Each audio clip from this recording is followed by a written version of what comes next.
Swim check 1, 2. Bike check 1, 2. Run check 1, 2.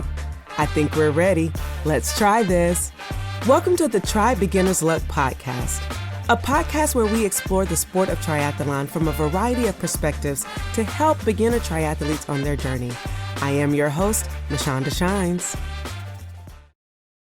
Welcome back to another edition of Tri Beginner's Luck.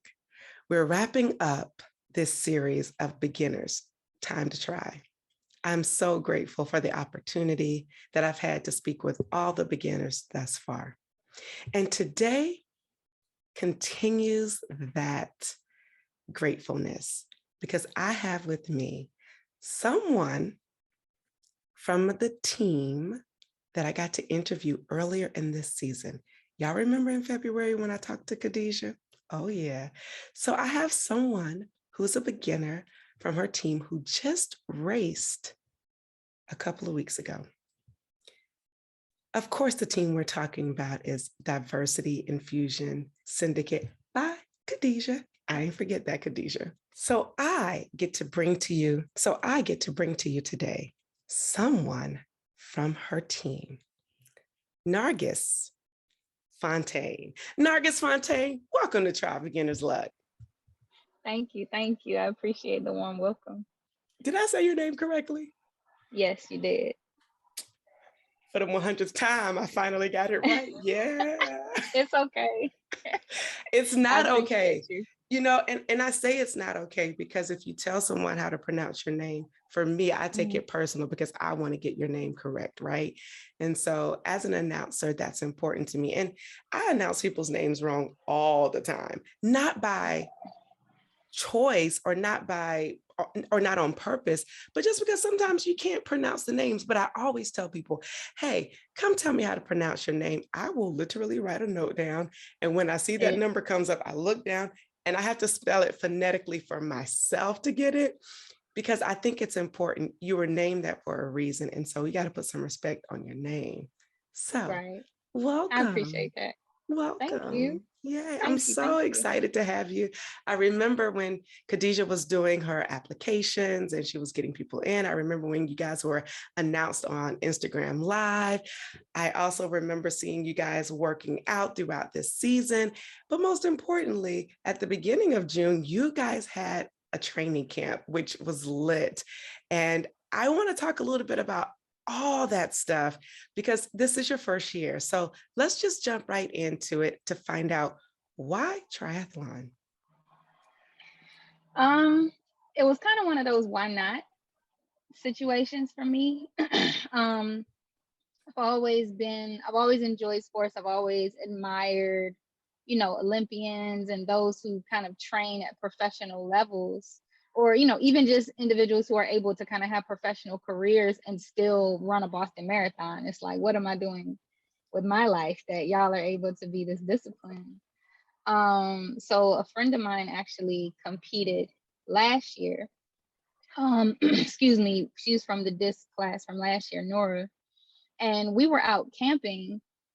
And Nora was like training while we were camping. Like we just saw her like whizzing by on her bike and we was like, okay, Nora, like I see, she made sure that she brought what was needed. Like when we went to the lake and we were swimming, she was practicing her strokes in the lake and everything. It was just, she's a very focused person. So when she shared the applications, I was like, okay, I know that like, I'm not an athlete, but I know that if I do decide to do this thing, I'm going to need support. I'm going to need help. I'm going to need somebody who's going to like hold me accountable, because if it's only my idea, I'm going to find a reason not to do it. Or I'm going to make an excuse to not do it. So, and the idea of not just diving into one discipline versus three, which are three things that I enjoy at a recreational level, but I've never trained on this, on a competitive level. I thought it would be a good challenge for me, and I wanted to see what I could still kind of push my body into doing now that I'm in like my mid-30s, as opposed to what I was able to push my body into doing when I was, a teenager and like in my 20s. Interesting. So you wanted a challenge. Your friend Nora helps to push you. So thank you, Nora, for continuing to spread this beautiful sport to your friend. And Yeah. you did it. You signed up, you applied for D.I.S.K, you got accepted into D.I.S.K. So what was next for you? Like, okay, you signed up. What was next? What was going through your mind next? I was like, oh, wait. Oh no, I'm committed. Okay, so I have to kind of open my life up, you know. Khadija was she was very gracious with all of us as far as where we were at, what our lives were. She was like, she was very clear, like, I don't want this to interrupt the lives you already have. I just want you to communicate with me. So the first thing I needed to do was get a real bike, not a mountain bike. I needed to get access to a good pool, so I had to get a gym membership. I had to have a really honest look at just how my life was structured and how I was going to fit in all these training sessions, and figuring out a way to like look forward to them and not just get through them.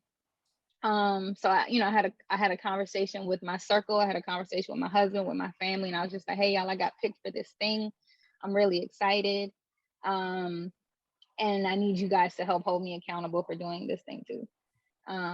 So making that financial commitment, and then kind of making that familial commitment to like give everyone else permission to hold me accountable and to like push back if I'm like, man, I don't feel like running today. And they're like, nope, you said you were gonna run today. It's like, oh, I did. Those were kind of the two things that I needed to do, because it's like, well, I just spent this money on this bike, so I need to go ride this bike, and I'm spending money on this gym membership, so I need to go swim in their pool. And then I have my loved ones telling me like, well, don't you got a race coming up? Didn't you sign up for a race? What you doing? Ain't you supposed to be?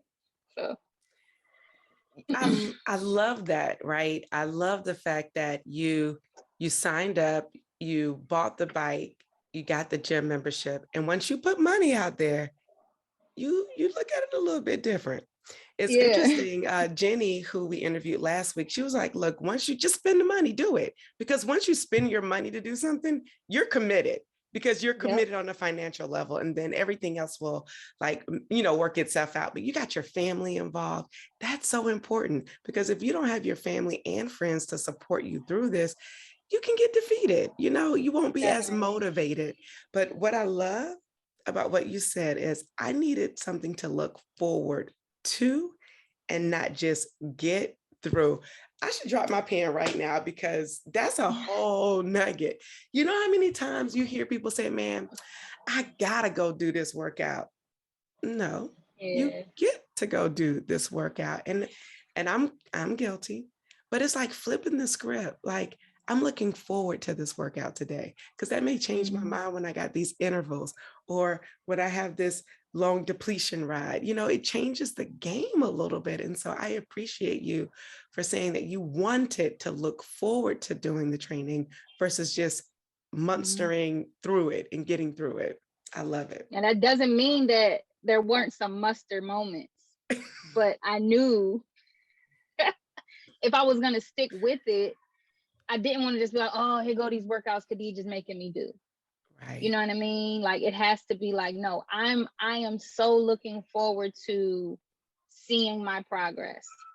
And I'm so looking forward to the time when I'm not out of breath after 5 minutes of doing this thing. I cannot wait to have that feeling of realizing I've been riding for 10 miles and I have 10 more in me. Like, wait, like, I'm not there yet because I'm breathing hard at mile 3, but I know if I keep going 2 months from now, X amount of months from now, I know I'm not going to have this feeling right now if I just keep going. And it's not, again, every workout isn't that conversation. But when I do have those conversations with myself, the workout feels different. The training feels different versus I just need to get this out the way so that my training peaks isn't red, so that I'm not feeling like I'm behind on what I'm supposed to do, right? So trying to make sure that they're more quality training sessions than just checking off a box, which is a habit I can fall into if I don't tell myself not to just check a box. Mm.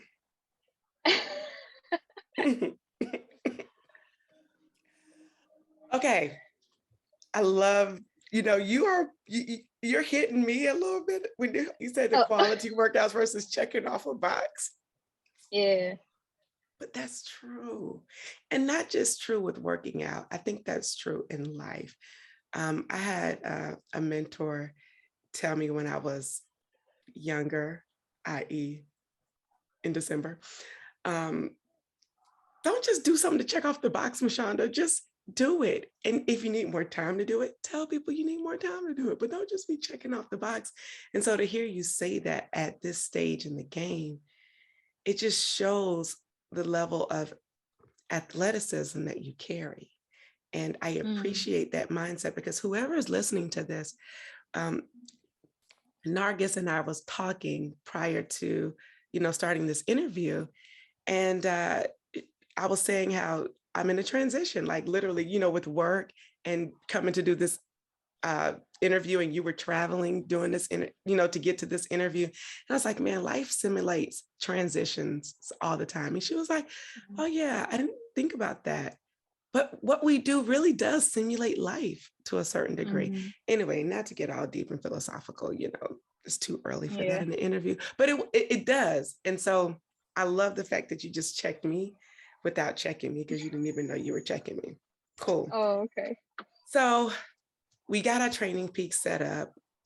You're looking to have those quality workouts and not just checking off the box, to making sure you get your greens, because greens matter, and they do something to you psychologically when you see the green wheel. But what was it like when you got towards transitioning into getting into the training camp? So you're doing all these workouts, you're getting in your quality workouts, and now you're at training camp. Do you not know how many people have not been to training camp? Raise my hand. So tell us, what is it like to experience training camp for the first time? It was, I had to prepare myself, because it was like I'm going to stay at a place and be with women who are strangers to me for multiple days. And everyone who like knows me, all of my friends have this joke where they're like, oh, Nargis don't like new people. I don't. I have to, it's a terrible habit. It's a bad character trait that I'm conscious of, that I need to work on. But because I have such a small circle of people that I'm cool with, it is a wall there. And I told myself going in, you will not have a wall, right? Like, you are not going to have a wall. You are going to benefit from this. Like, this is a whole experience, again, that people are like spending money on for you. Like a stranger is taking their time out to do this thing for you.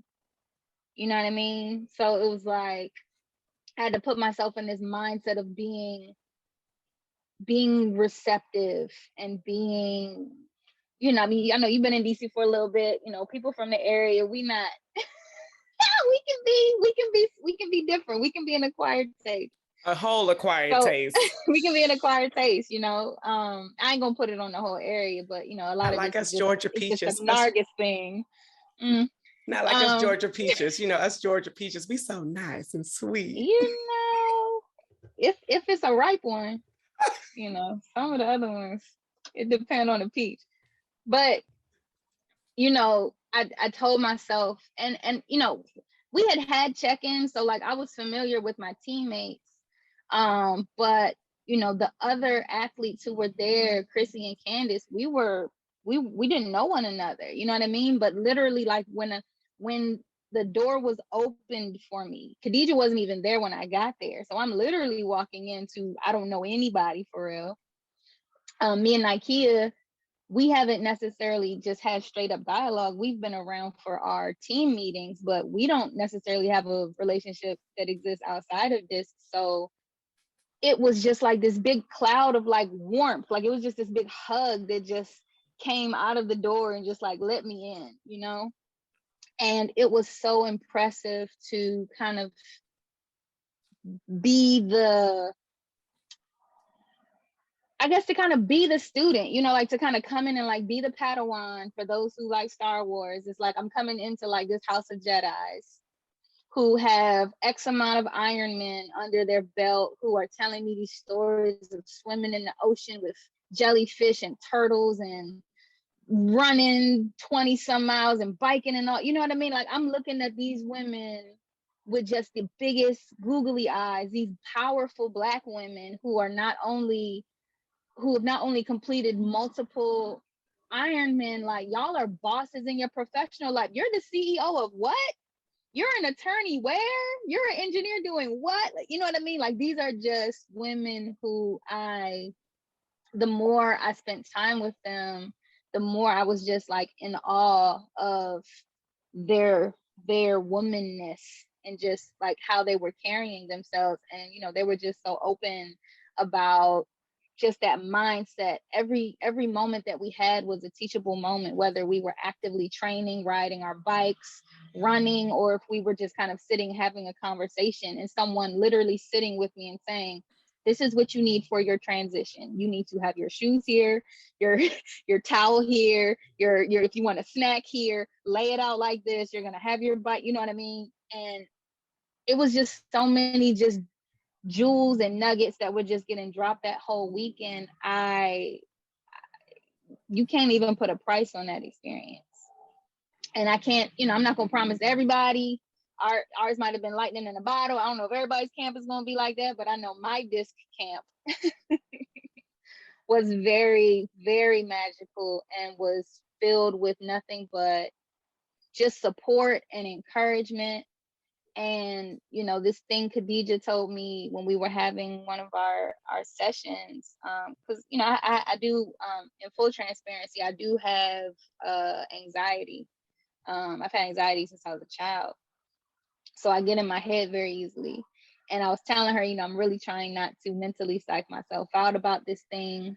And she was just like, you only have, like, there's only one first time. Like, you only have to have your first time once. So once you can show yourself that you can do this thing that one time, you get that behind you and then you keep pushing. And it's like, okay, I just have to do this race this one. Once I get this race done, then I've done it. And now I know I can do it, and that means I can keep doing more of it because I've done it.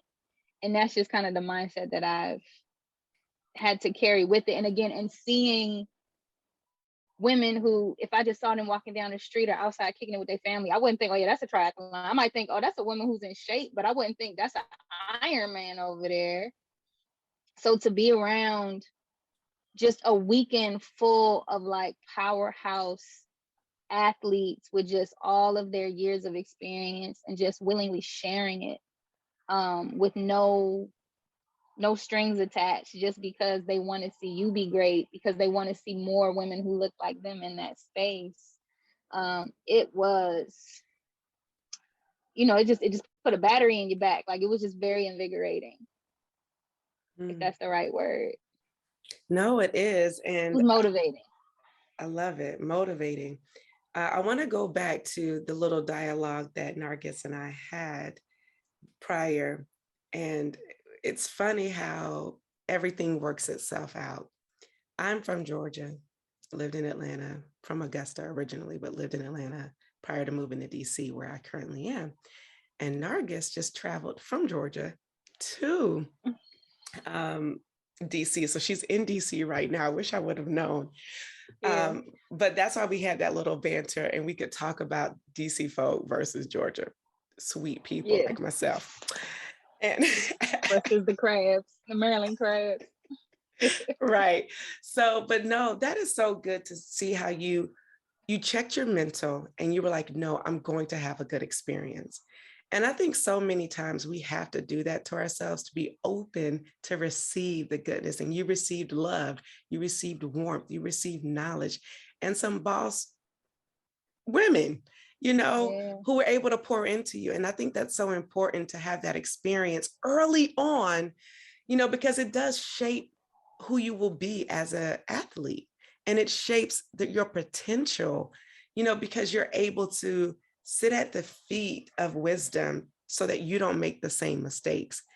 And sometimes Well, I say oftentimes you get people who just go head in and make so many mistakes and then they hate it and then they never want to try again. And I hope that by hearing your story and so many others, people will be inspired to just try and to keep trying. I feel like you need a couple of tries under your belt before you give it a full evaluation, because there's no try that's the same. You're not going to ever try the same. And I agree with that statement. You only have to do it once, because that way you can kind of get in and it's done. And now you can say, okay, I have the confidence to do this again. So I'm here for it. So we did training camp.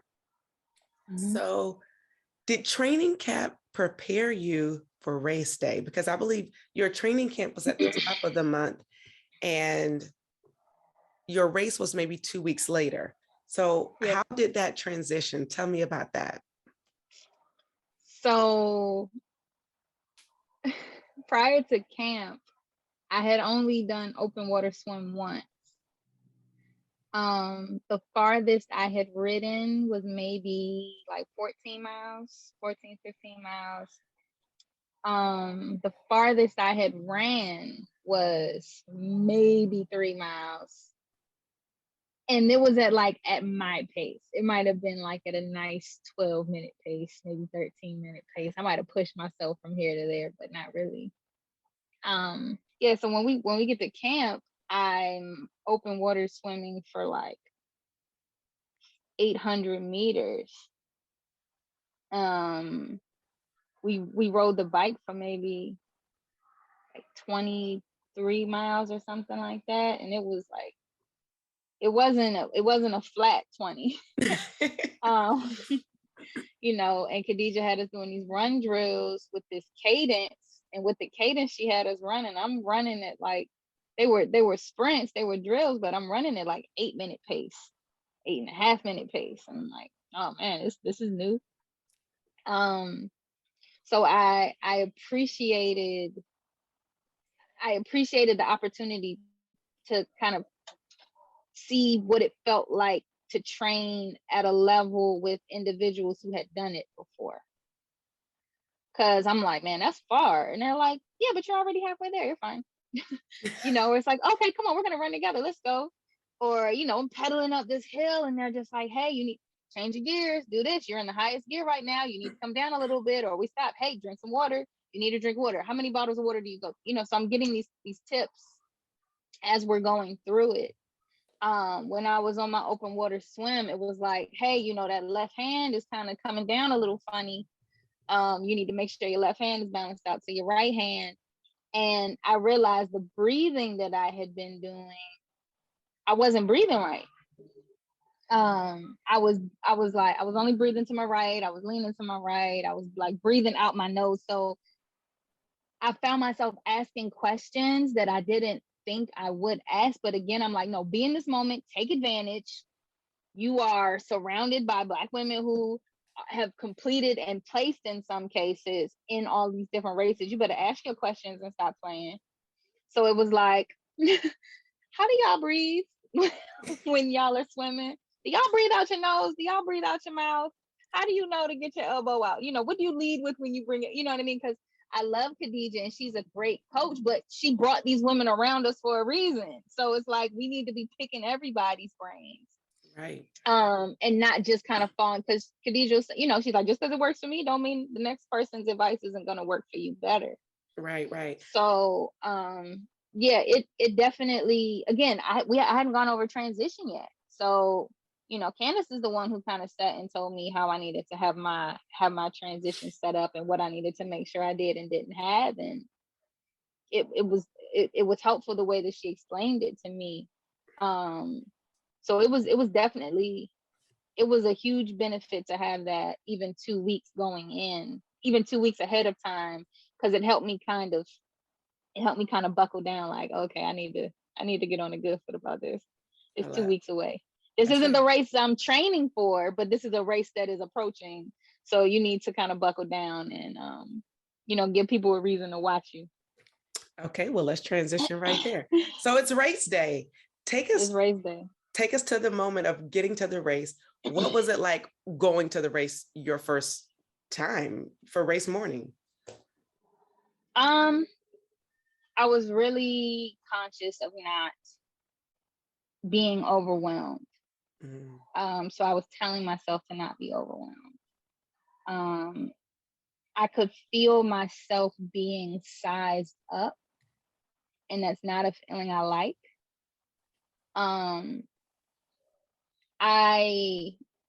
It kind of took me back because I was telling my coach, you know, I've trained in martial arts since I was like 11, and I used to compete.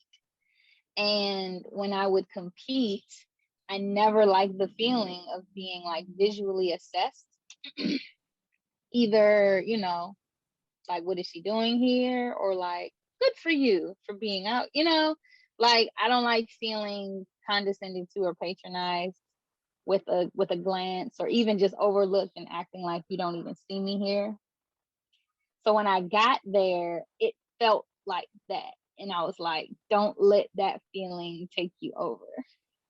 So when I saw Khadija, and, you know, my husband was with me, and then Nora, she ended up coming out with her family. It was like, those are the only faces I'm going to pay attention to. I'm not going to pay attention to anybody else. You know, if someone asked me a question, you know, the volunteers were amazing.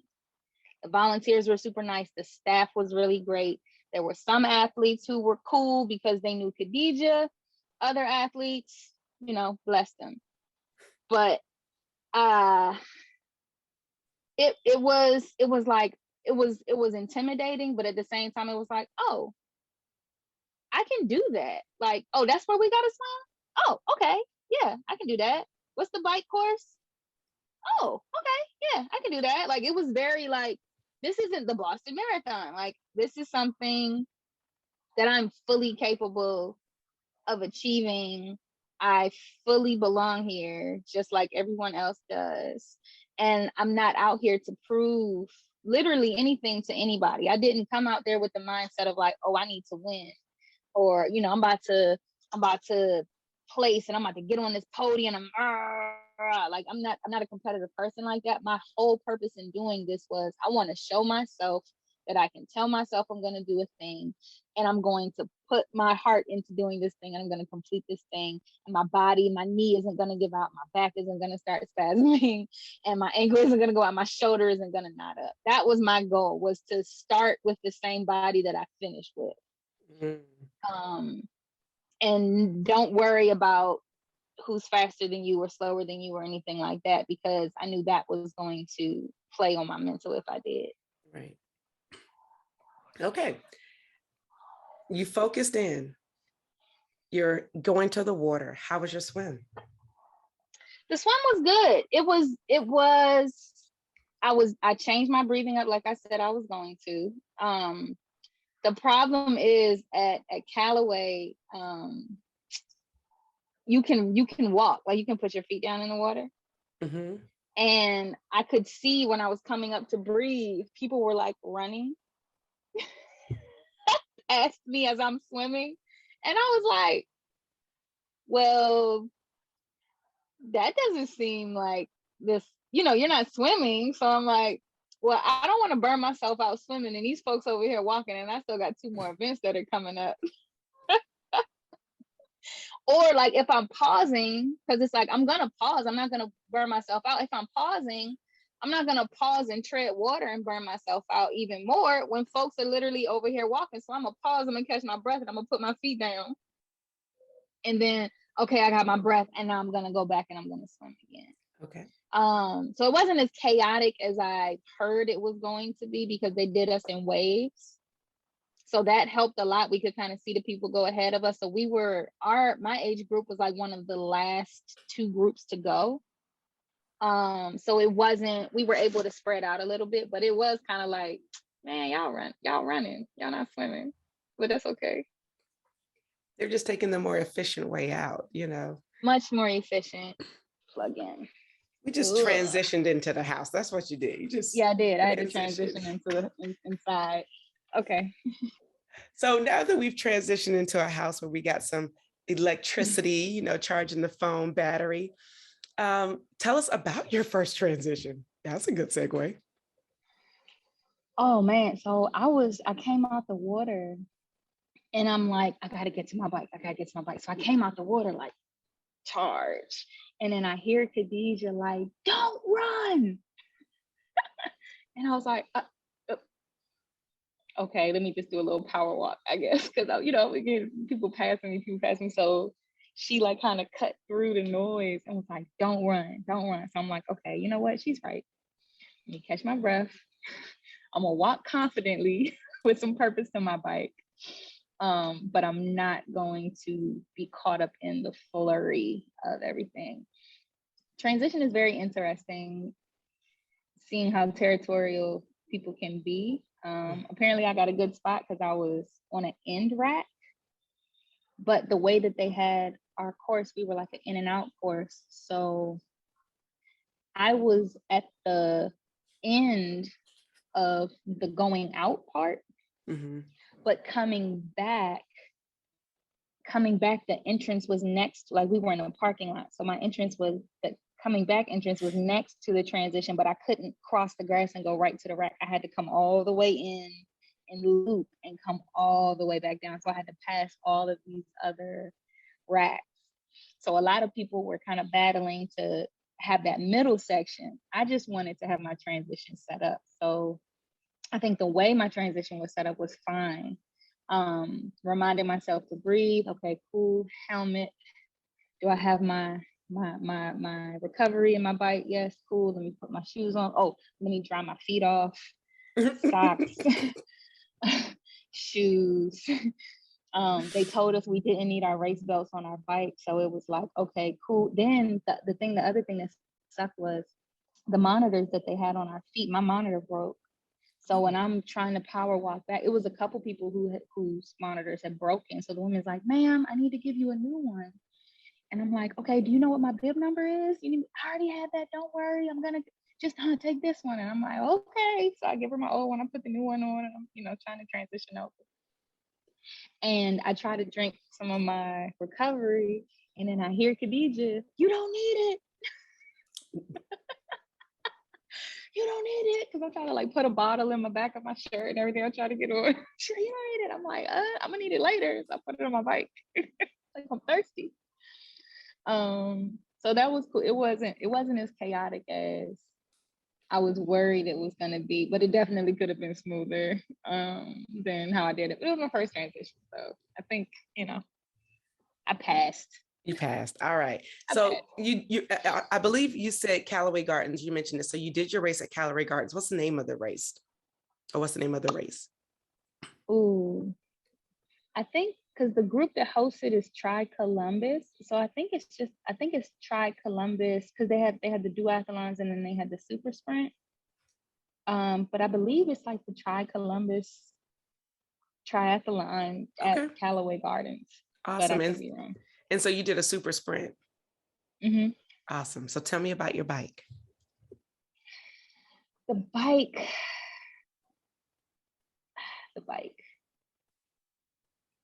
I really love cycling. Mm-hmm.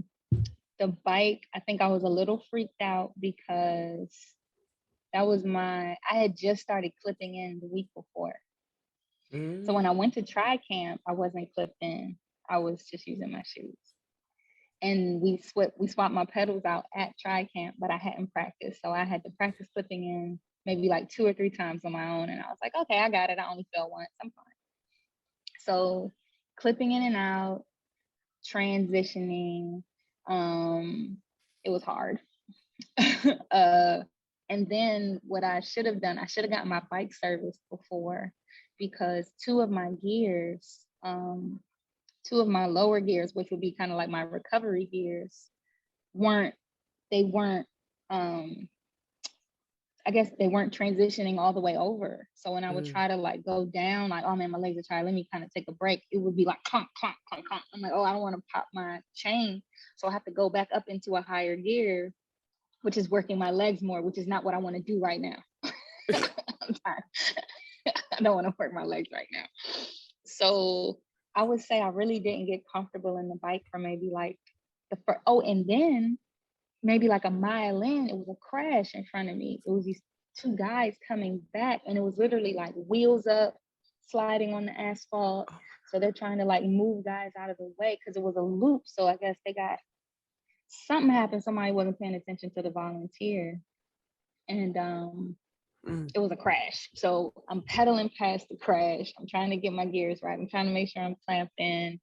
And then, everyone doesn't observe bike etiquette the same. So you got some folks who are kind of riding, double-sided next to each other. They're not passing all the way around. So it was tough. It was tough. I thought the bike was going to be the easier of the three. But I had a lot going on, and I know I definitely could have gone faster than I did. I got caught up in my head a little bit, and then I was like, this is the longest 9 miles ever. Like, where is the end? Wow. Where is the end? Why haven't we? Is it this bend? Is it this bend? It's this bend. I feel like I passed this tree already. What's going on? And again, getting in my head instead of just riding my ride. I mean, seeing the crash would have thrown me off, right? And so the fact that you continue to pedal and you're a beginner, you just learned how to clip in, you probably in your mind thinking like, oh my God, is this gonna be me? Oh my gosh. So you did it. So now you're back into transition. You're getting off to the run. What was that like for you? It was breathe. You didn't push yourself this hard on the bike because you knew you had the run coming. And you knew you didn't want to just walk this entire run, right? But again, same thing, switch out, put this on. I was so caught up in getting my transit, getting to my run. I forgot my race belt. So I forgot my numbers.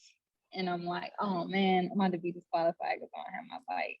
Because I don't have my belt. You know what I mean? Again, in my like little things, it was like, oh, I messed up. Oh, that wasn't a flawless transition. So I'm running and I'm hearing my coach, I'm hearing my friends, I'm hearing my husband, let's go Nargis. And I'm like, yes, I love this support. But I messed up. So that was like an early realization. And I'm like, okay, come on, just go. But what Khadija had told me when we were practicing running, she kept telling me cadence, don't forget your cadence. And I have a tendency with my runs where I just want to get them over with. And then my heart rate spikes and I'm doing too much. And I had to tell myself, don't do that. Catch your breath, bring your heart rate down, march, do your run drills, knees up, heels down, knees up, heels down. And even though it feels like you're going in slow motion, just don't stop. Like, so whatever forward motion you need, even if it is walking to catch your breath, just don't stop what you're doing. So I started giving myself those little like, okay, just make it to that tree and then you can try it. Just make it to that bench and then you can try it, you got to get up to the top of that hill. Once you get to the top of that hill, then you can try it, right? So I definitely had to cut that run up into smaller pieces than I thought I was going to have to, because my legs were done after the swim, to be fully honest. Like coming out of the water, my thighs were like, oh, you have 2 more things that you want us to do? What are you talking about? Yeah. So instead of feeling like, yo, 2 miles is so far away, I just had to like, okay, just get to that next bend. Yeah. Just get to that next. Okay. Oh, look, there's a water station up there. You don't even need to drink the water. Just cool your face off. Yeah. So much in that for you to process. And what I will say is, for those of you who are listening who haven't done your first triathlon, always put your race belt on before you get on the bike. So you don't even have to think about putting the race belt on afterwards. Right.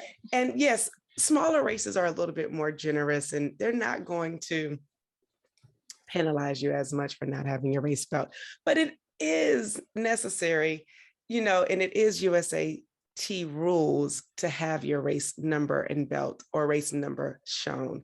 So that's important.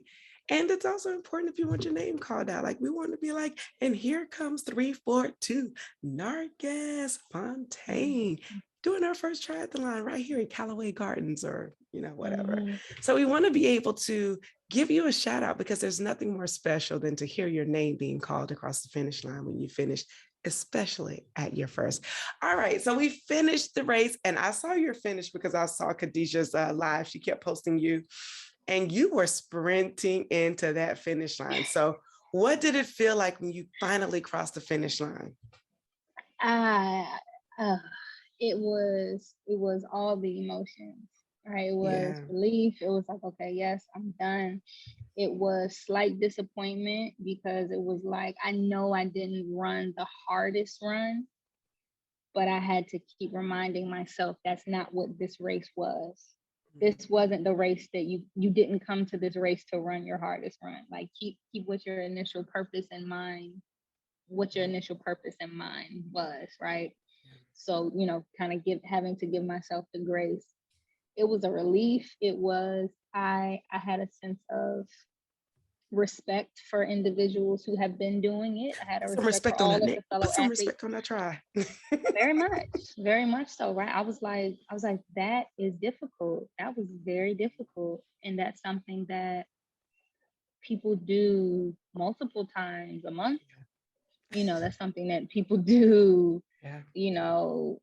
As a profession. That's something that people have, just like, I just had a whole new respect just for who my fellow athletes were. I love it. So yeah, it was all of the emotions. But I was definitely, I guess pride was in there, but it was more so like, okay, I did that. Yes. Sad, like it was a satisfaction of like, okay, I made it to the other side. I see where I'm at. What was my time? Okay, cool. Thank you. You did it. Now, moving forward. That's it. So what is moving forward for you? Like what's next for Nargis? So I'm doing another try. It's the Rambling Rose in Winston-Salem in August. Okay. And then we have our major one where all of these athletes are coming. I can never remember the name of the try, but I know it's September 17th. It's that weekend. Okay. And that's somewhere North Georgia, maybe Lower Tennessee. I'm not 100% sure. Okay. But this race, I haven't checked in with Khadijah about this yet, but it's definitely made me realize that I need to step it up a little bit a little bit. I need to step it up as far as like, yes, the pool is great for drills and things like that, but it's like I need to do more open water. I need to ride a little harder. I think my run is cool. Definitely just kind of pushing myself a little harder, but I just want to go a little harder, and I want to have more repetitive exercises. So the other first was the first time I'd ever done all three of those things at one time. Wow. Like none of my training, I had maybe swam and biked, I had biked and ran, but I had never done all three of those things in one day before. And you won't ever. So and that's the beautiful part, right? Like Khadijah is a coach for a reason. You're trying to do a whole triathlon every time you work out, girl. Bye. Listen. No. Definitely I know what not. you're saying, but you're doing the right thing. You're assessing who you are as an athlete, and now you can make the course corrections. So what is one thing that you would leave a beginner with advice on what to do quickly?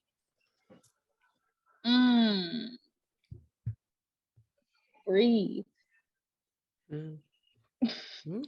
Breathe. Like it's really easy to get caught up with how fast am I going? And that's not what's going to make you go faster. Yeah. It's getting your breathing correct and having the appropriate endurance so that your body has the ability to go faster. But if you're just holding your breath and focusing on going faster, that's not how you complete that's not how you complete anything with grace. So give yourself the grace, give yourself the breath, give yourself the oxygen, And that's what'll feed your body to do what it can actually do, what you've already trained your body to do. That's the other thing Khadijah kept telling me, like, you've done the training, so you're capable of doing this thing. So like, just go into it. And Candace told me the same thing too, like, remind yourself constantly that you've done this because you've done this. So because you've done this, you can do this. The whole grace piece sounds just like something Khadijah would say in her soft voice. Be like, just give yourself some grace. I love you, Khadijah. Yeah. I love you for what you're doing in this sport and for bringing women into the fold like Nargis Fontaine. Nargis Fontaine, welcome to the world of triathlon. Welcome to our newest triathlete, Nargis Fontaine. Nargis, it's been a pleasure. Thank you so much for taking time out of your vacation here in Washington, D.C. to talk with me. I wish you could have set up that we could have done this in person, but everything happens for a reason. Thank you. Congratulations. And we look forward to watching you as you continue your training and building up to the race in September. And as we say on Try Beginner's Luck, whenever you try, you always win. I'm Ashonda Shines, and I'm out. Peace. Thank you. Thank you. Okay, we're back.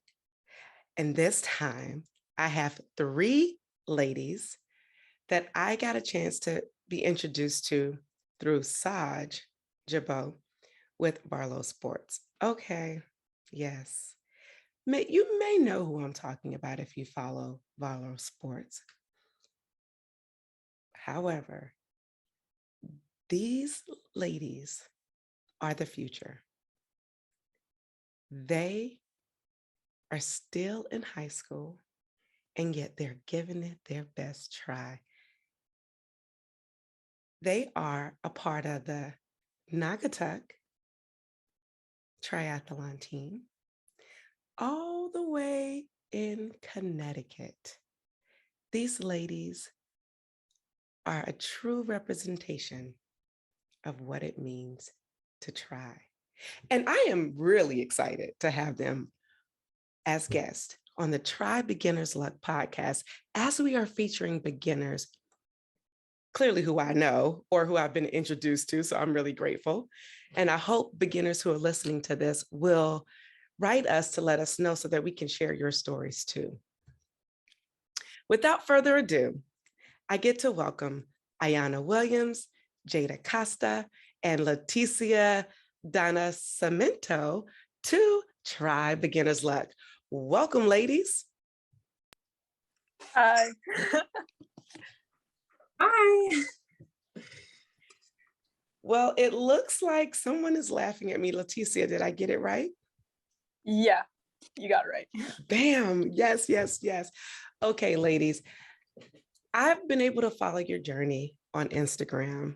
I'm not an Instagram stalker, but I am an Instagram watcher. And I have just been so impressed with you ladies from the time you said you wanted to start trying. From the time you ladies said that you wanted to try. So let's just go back to that moment to help bring our listeners and viewers in. And whoever wants to start can start. But how did you come to want to be able to want to do a triathlon? Well, to answer your question, we got asked by our social studies teacher in like December about doing joining like a program to diverse triathlons. We just got it brought up like in December, and the program fell through. So we just made it ourselves. We just started doing everything ourselves, we contacted Sika Henry first because we looked up to her as inspiration, and we just saw her as an inspiration. We didn't know if she was going to get back to us, but she did. It was really cool when she did. So when we got Barlow involved and everything, so it was really cool just getting a lot of recognition from all those big try people and everything like that. So we just we got it introduced to us in December, but we just made it we put the group together ourselves, and that's when we got together to form a triathlon club. Wow. Jada, do you want to add anything to that? No, I think she covered pretty much all of it. We got introduced to it by a teacher from one of our schools, and we've been friends for like a really long time.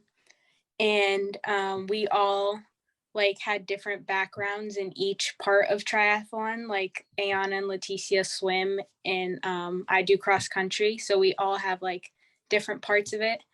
And we all thought it would be kind of something fun to do together. And the cause, like diversifying triathlons, it's something we were all very passionate about. And Ayana, I feel like you've been the person who I've been in contact with the most. So I would love for you to kind of chime in here. I actually got kicked out, so I don't know what has been said, but I'll just wing it and hopefully it hasn't been said. Yeah, we started in December with a program that was going to help fund a triathlon. Our history teacher showed it to us. That ended up falling through, but we were already excited about it, so we sort of took over ourselves. Yeah, for like 6 months, we've been training and learning and building relationships and been doing everything but competing, just getting comfortable in the sport. And as part of the triathlon community, which we've learned has been super supportive, and just everybody is great. We had our first race last week and it was just like a crazy environment. Everybody was like thrilled to be up at 5 a.m. And competing, and everyone was really excited for us. So we've learned a lot from the triathlon community, but yeah. I love it. You guys have all added something so different. And your history teacher is the person who was the catalyst to get this group started. We got to give your history teacher a shout out. You can't just say history teacher. You got to say his name. Who is your history teacher? So our history teacher, Mr. Fowler, Keith Fowler, we adore him.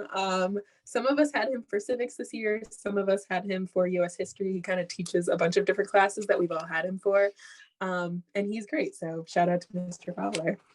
All right, Mr. Fowler, look at you starting these young ladies off young and just really helping to extend the life of this sport. Because the younger you are getting into the sport, the longer you will have to participate in this sport. So shout out to Mr. Fowler. We appreciate you. Okay, so things didn't go the way you expected them to. You thought you were going to have this triathlon team sponsored through your school, but you said, hey, listen, we don't need a school to do this. We're going to take the initiative to try ourselves. God, y'all, I am just wow. You reach out to Sika Henry, shout out to Sika, my girl, and she responds back. You get Saj involved with Barlow Apparel Sports. And so what was that like? Because you wasn't certain that anything was going to happen.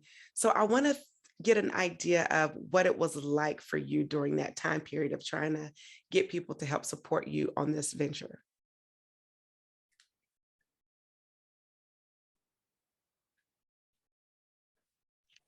I guess I'll start. I think it was like, it amazed me mostly because we started a GoFundMe, and before we even started the GoFundMe, when the idea came up, we were looking at all the things we'd have to buy, like bikes and suits, and the money was like, it was a lot. So we were like, why don't we start a GoFundMe? And we started a GoFundMe. We raised about like $3,000 around there. And then we messaged Sika Henry and she got Saj involved. And then pretty soon we had this following on Instagram and we had all these people supporting us. And it was like such a supportive community that we never thought we would have had. Like we went from one day thinking we were going to have to buy all these things that were going to cost hundreds of dollars to having them given to us for free, like the bike trainers and the suits. So everyone was really supportive and really welcoming into this community. And it's like definitely a community you want to be a part of because everyone is just so nice. I'm going to pause right there just because this has been the fabric and the theme of this year is the community. And if you've been listening since the top of season 2, you have heard It's all about the community. The community is so nice. The community is supportive. And to hear you guys validate this first year, you probably hadn't even heard of Trial Beginners Luck before today. And yet you're saying the same thing. So there's a theme about the culture of triathlon. And I just had to shout that out. Okay, Ayana, I think you wanted to say something next. Go. Yeah, just agreeing with what Jada was saying. When we started, we kind of made the Instagram just for fun, like, oh, it'd be fun to track our experience. Let's just create one. We made our little handle, Naugatuck Triathlon, and we just started posting pictures. And then the GoFundMe started. We set the, like, you know how you have to put the goal? We set the goal at like $500, and we're like, that would be great if we could get to 500. And then the support we got just like overwhelmed us. So we haven't mentioned him yet, but Mr. Dunn, shout out to Mr. Dunn. He is our gym teacher, or was our gym teacher. We don't take gym anymore, but when we did take gym, he was our PE teacher, and he does triathlons in his free time too. So he sort of has helped mentor us a lot. So he was like, well, there's going to be more expenses, so bump up the goal. So we bumped it up, and more support kept coming through the GoFundMe. And yeah, it's just continued to go on and on. And then we reached out to Sika Henry. Again, we thought, if she responded, that would be really cool. Maybe she won't, maybe she will. Let's just send her a message. So we sent her a short like Instagram DM, and she responded, and we were like shocked. We were all FaceTiming when she responded, like, oh my God, Sika Henry just answered our Instagram message. It was craziness. And she was the sweetest thing ever. And then from there, it just kept branching on to Varlo. And then Varlo reached out to like Blue 70 and other brands. And again, the support was just crazy. So yeah. I love how y'all slid into Sika's DMs, and it was like, damn, we just gonna slide on her DMs. I am here for it. So we got the support. Yeah. You got this support. It started pouring in. You're overwhelmed by just the love that you're receiving. And now it's time to train.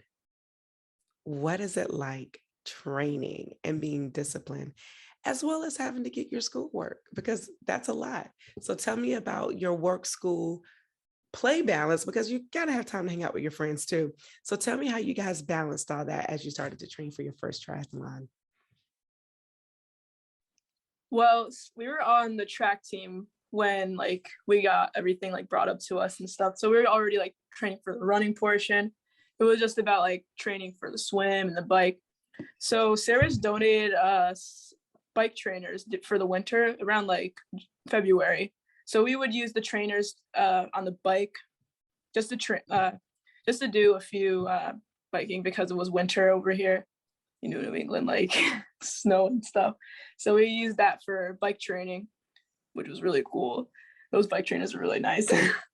And for swim, we would around like March or April, that's when swim lessons or swim part of gym was going to start up. So Mr. Dunn allowed us just to swim, train in the pool, in our high school pool for around, like after school maybe, or like even like you can just after school we would sometimes do a swim like before track practice. So we'd get a nice swim in, like just to cover the swimming portion of it. So that's how we would train. Like we would have the pool, the bike trainers, and when it got warmer, we would go around. We would bike the Pat Griskus course where the triathlon was held. So we would just go around the bike course to do that. And we would do track practice for the running portion. So that's how we would train. Yeah. Adding on to that, it was definitely hectic because track is like having a job in addition to school. Like practice is so long and it's so time consuming, and we adore track, but it takes up so much of our time. So finding time to balance out the swim and the bike other than the run, that was tough. And then schoolwork at the same time, and then finals week was happening. Like it was stressful. But again, like we had so much fun doing this, so it wasn't as stressful as it might have been if we were more competitive with this. But even when we were training, like we would be working out and like, oh, we're dying, but like we were having so much fun with it. And we sort of just fit workouts when we could. Like we did a few weekend swims, a few weekend bikes. And we didn't start swim until a little bit later than we expected. I think we talked about doing swims in March, like consistently, like, oh, twice a week we'll go in the pool after school and we'll get some swims in starting in March. That didn't end up happening. It just got hectic. But as the triathlon got closer, we went to like Kwasi more, and we prioritized swim a little bit, but swimming was probably the toughest just because it's hard to find time to get in the pool because then your hair gets messed up and like you have to get all the chlorine off. Like you can't just casually go for a swim like you can for a run. So X. Jada, did you want to add anything? Training for the triathlon kind of teach me a lot about myself because I'm not very good about time management, and this required a lot of that. Mm-hmm. Track, like Ayana said, is very time consuming. Our practices were like 2 hours long and they were right after school and they were exhausting. Me and Leticia were part of like the long distance part, so we would be going on like 5-mile runs, 6-mile runs, and we would get home and we would have schoolwork to do, and finding time to train and do school and track and have time for yourself even, because that's also important, was hard to do. And I think I went through a time where I was like so stressed with everything, and I was talking to my mom and she was like, do what you can, because what you have is what you have. So I was like going on runs, I was swimming when I could with them. And then I finally like got to a point where I was just doing what I can when I can. And I learned a lot about myself. I learned that like I have not many limits. I can do a lot of things when I really put my mind to it. Y'all, I wish I could see them in the background. They're like, yes, girl, yes. So you got to see the video for this because texting me in the background saying I'm so inspirational. Yes, Jada, awesome. Go off. Absolutely. No limits. No limits. That's right. There are no limits. And you know, the fact that you learned this so young, some people don't learn it until a lot older. And I was just talking to another guest. You know, when you do a triathlon, it really does mimic life. You know, the things that you go through, it mimics life so much. And it allows you to put things in perspective. And so with that said, swimming, you didn't start swimming until late. So did all of you know how to swim, or were you learning how to swim from zero? Like, where were you in your swim? Because that's usually a barrier to entry. So tell me how you guys were able to manage the swim portion. So like we said earlier, Leticia and I, we swim on the swim team in the fall. So we were in a Okay, so Leticia and I were in a really good place because we swim on the fall. Jada does cross country in the fall, so she's crazy at the runs. But Leticia and I had a little bit of a step up with the swim, but Jada swam in middle school for a year, so we were somewhere with that. And I think going into it, we were in a really good place just because everyone always says like kids learn faster, like kids are easier to teach. Like we did a few like editing ourselves, like, oh, you should do your stroke like this, or you should like breathe with this way. And Jada just picked it up. Leticia and I like worked with each other. So a lot of people say that like swim was the tough part, and I think Jada would potentially disagree. But I think we had a rather good position going into it. Like we did well with the swim, I think. Okay, that's fair. So Jada, would you disagree or agree? I definitely agree. They definitely had like some leverage over me in the swim. They could swim laps on laps on laps, and I was like there stopping every 4 laps while they were just going. And I'd be like, "Oh, what lap are you on? I'm on 12," and they would be like, "Oh yeah, I just did like 32." I couldn't keep up, but they helped me a lot. And they taught me many things. And when it came to the race, because of the wind and because of like how the water was, we did have some issues, but ultimately we got through it. And I think that's the most important part. Well, you know what, since you talked about the race, let's just go straight to the race, because I believe that that's what people are really wanting to know. You just did your first race about a week ago. So let's talk about it. What was it like as you were going into the race, to enter into the park or where the facility was, where was your mind? And tell me about just from the beginning. I want to hear about it. And then we'll go into the swim, the bike, and the run. We'll break everything down. But tell me about your morning. So we got there really early. It was like earlier than I could wake up, like probably around like 5:40 maybe. Not too like around that. And I was tired. So I was kind of carefree at that point. I was like, I'm ready to get this done. I'm exhausted. Like, so once it started getting closer, I like as soon as I step onto the beach, I'm like, ooh, now I'm nervous. Like now I'm like kind of scared to do it. But once the whistle blew, we got in the water, I felt fine. Like as soon as I started swimming, I was like, okay, this is good. Or we're fine. So that's how my morning went. So it was definitely nerve-wracking when I woke up that day. I was like, no matter what happens, like I'm gonna do a triathlon today. I think that was like the most nerve-wracking thing. Like this is happening today. And I got up, I got ready, and like everything was hitting me all at once. And then we all saw each other at Quasi, and we're like, we're doing this today. And we were like a mixture of nervous and excited. We were seeing everything set up, and we were like excited that this is something we get to be a part of. But I was mostly nervous about all the parts, and I was like, I didn't know what to do with myself that whole morning. But it was really exciting, really fun. Yeah, adding on to both of you, the morning of was kind of crazy. I woke up, I think, a little bit too early. I'm too much of a morning person sometimes, but I was at Crossy by like 5:10. And it was super exciting because everyone was like blasting music at 5 a.m. and everyone was super excited to be there. So that just made me more excited to be there. But once we all got there and got together, it was just sort of like nerves and excitement. I think we were a little bit less stressed out than I thought we were going to be. Like we all do track together, and track meets tend to be very stressful because we're all, I think, like hard on ourselves, on like how we perform. But like we went into the triathlon just thinking, we're going to do this and it's going to be fine. And there's no pressure. We just want to complete it. And like, we're proud of ourselves.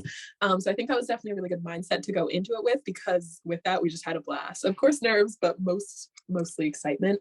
And like Leticia said, like once we were in the water, it was kind of just like, okay, we've started, like, we're going to just see how this goes. And it went great. All right. So you got the nerves out the way. You got there early, settled in. Now the swim. We are out there swimming. Oh, Jada puts her hand up like, oh gosh, I don't want to talk about this swim. Let's talk about this swim. Tell us about your swim.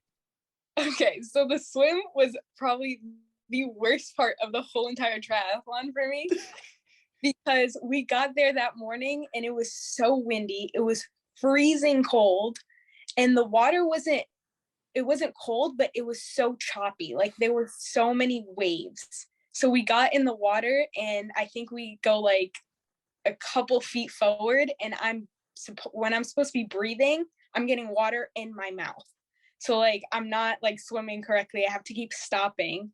So we call over a kayak, and like that in like 10 seconds, I was like, maybe I should just get out. Like maybe this should be it for me. So then Ayana grabs like a little buoy, and I kid you not, drags me with the buoy for the half mile. Like she's swimming with me in the back because I could not keep myself afloat. Wow. Oh, I got to hear more about this. Go ahead, Ayana.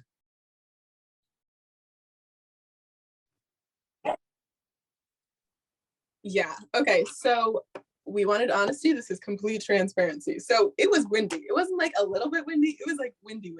So I am a beach lifeguard in the summer.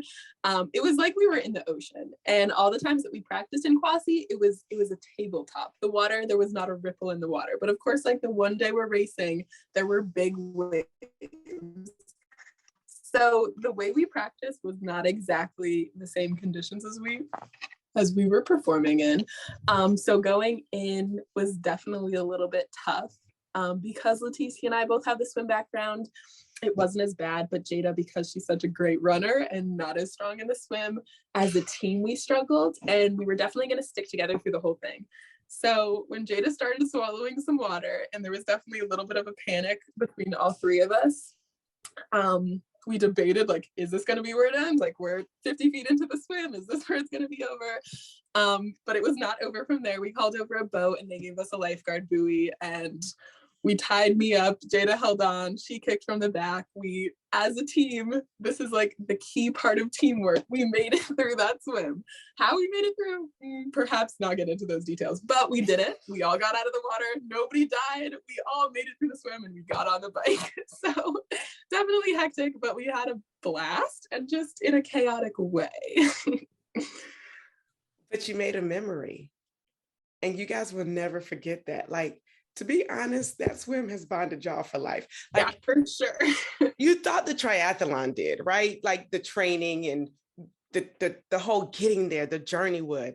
But race day is what solidified. You guys are besties for life. I'm just calling it, because I'm like, you pick me up and you swim me on your back to get to the. Yes.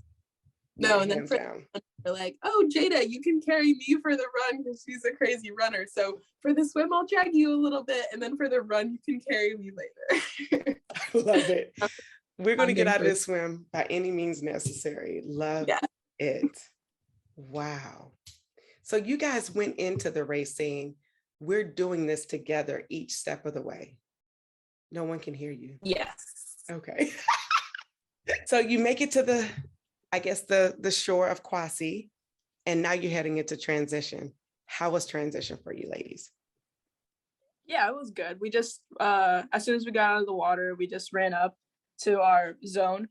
And yeah, we took our bikes off it was like this rack. We got the bike off the rack. It was a struggle putting our shoes on because our feet were like really wet. So we had to get the socks on.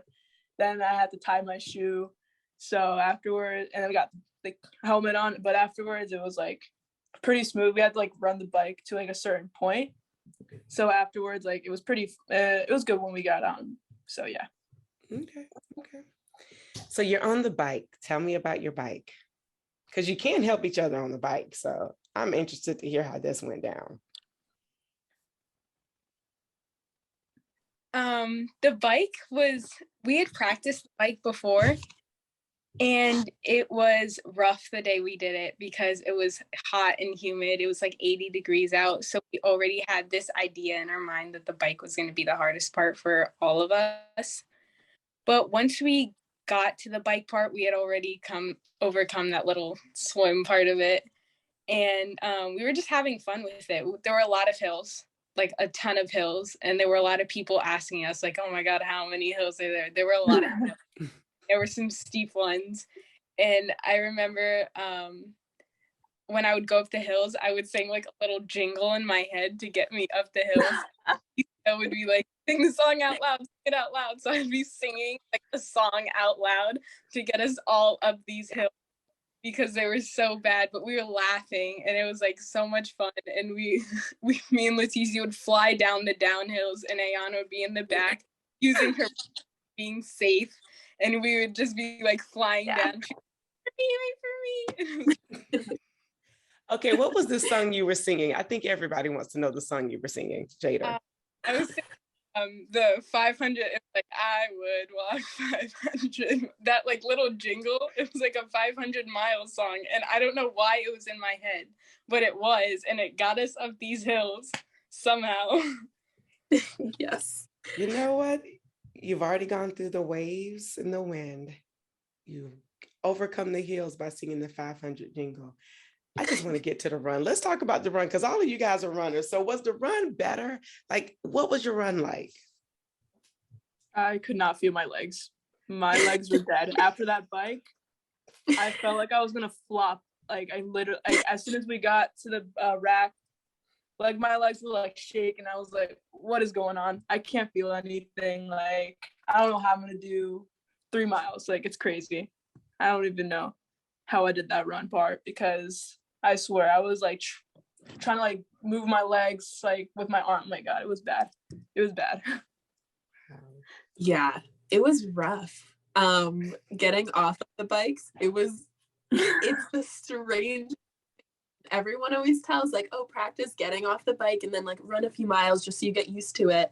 And you know that feeling when you go rollerblading and then you try to walk afterwards? That's the same feeling. And like, I remember we got off the bikes and like we started to jog and they were a little bit ahead of me and I was like trying to walk and like looking at my legs down. I was like, what is spaghetti legs? But then I feel like I sort of zoned the whole run. Like we were talking, it was like a good run. It wasn't too bad. The first half of it was downhill.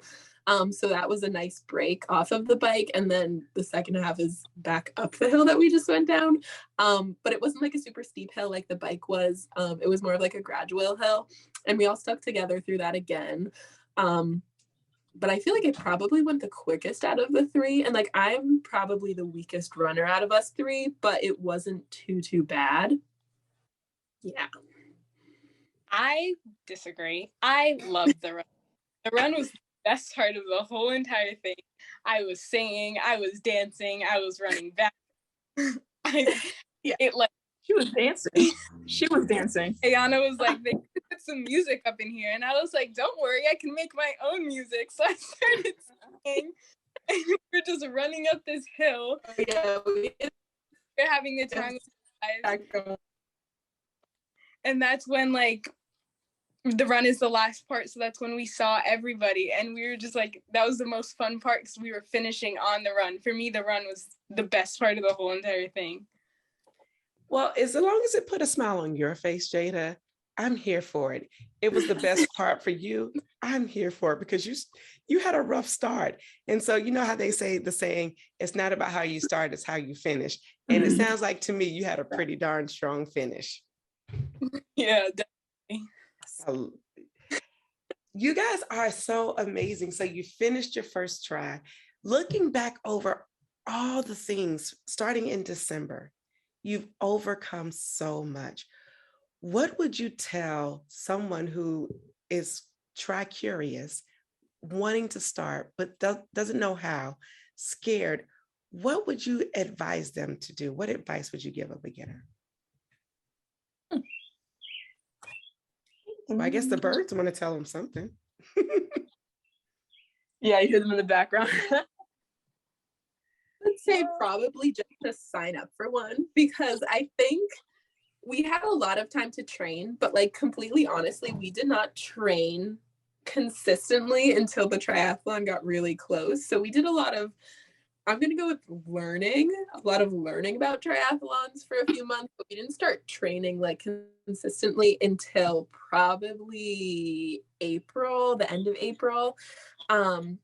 Because once the date was set, it was like, oh, this is getting sooner. We should probably start like doing this. And again, we had track season throughout the whole time, so it wasn't like we were doing nothing. But I think just signing up gave us the motivation and also the excitement and the drive to do it. So I think just sign up and go for it. Okay. Yeah, that's basically what I was about to say. Just like do it. That's what I'm saying. Just do it. Just do it. All right, Jada. For me, is any training is good training. Yeah. Like you can do, if you can get out for a mile, if you can do a couple like laps in the pool, if you can bike in your free time, like any training for it is good training. Because finding time to train was difficult, but I kept that in the back of my head. Like I'm running, I'm getting my endurance from track. That will help me in the bike somehow. It will help me in the swim somehow. So like if you can train how you want to train, and it will all come together in the end. I love it.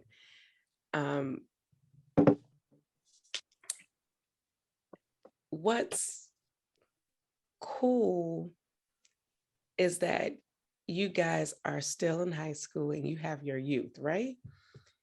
And you made it work with the resources that you had, but you also made the training work around track.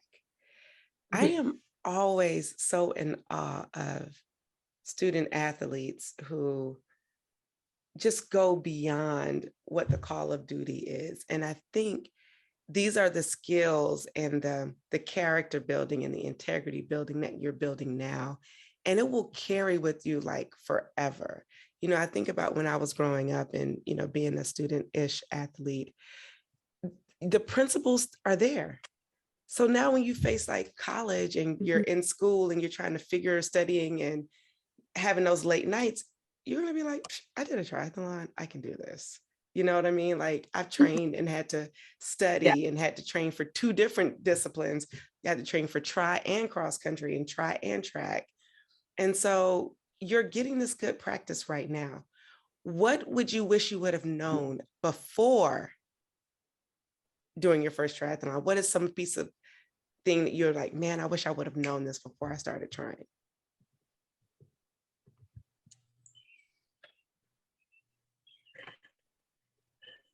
I think we knew.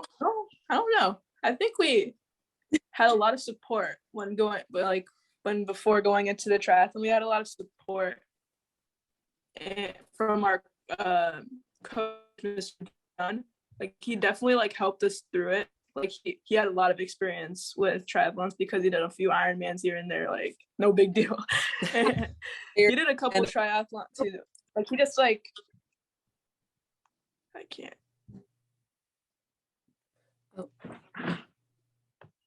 I think it cut out. We can hear you. Can you hear me? Mm-hmm. Oh, okay. It just cut. I thought it cut out. Never mind.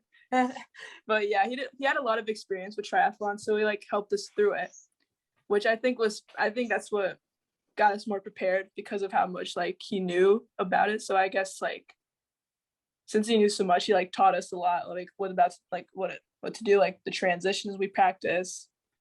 Then we had like a few like swims like in the lake before we did the swim, and we got on the course with the bike. I think we were pretty prepared when going into the triathlon. So I think I really don't know like what else I could have learned.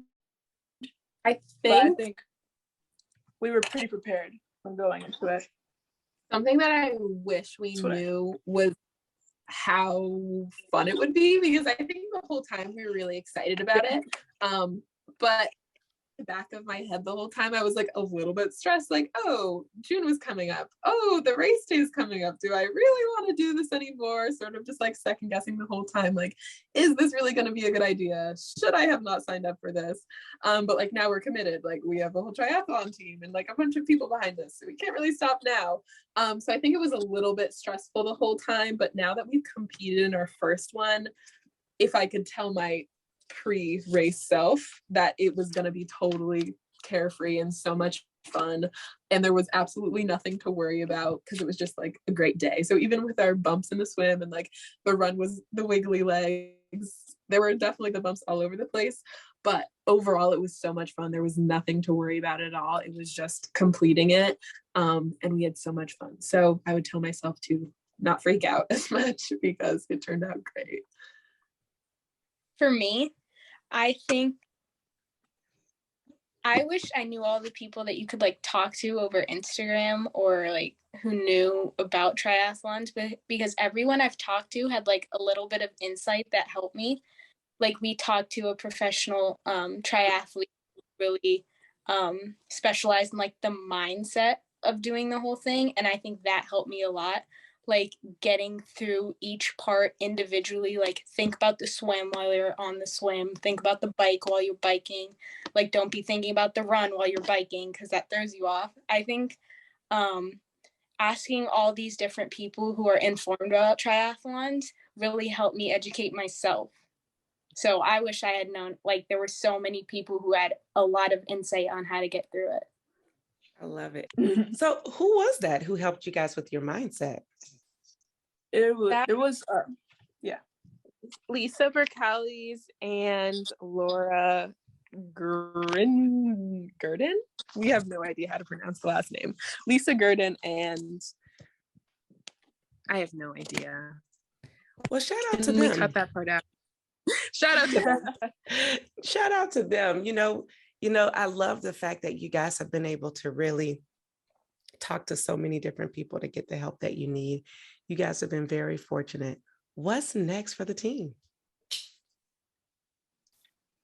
There's a few triathlons coming up. I know Jada's going to be on vacation, but when she comes back, there's like one in July, like late July. So we might do that one. And there's also there might be one in August that Ayana talked to us about, I think.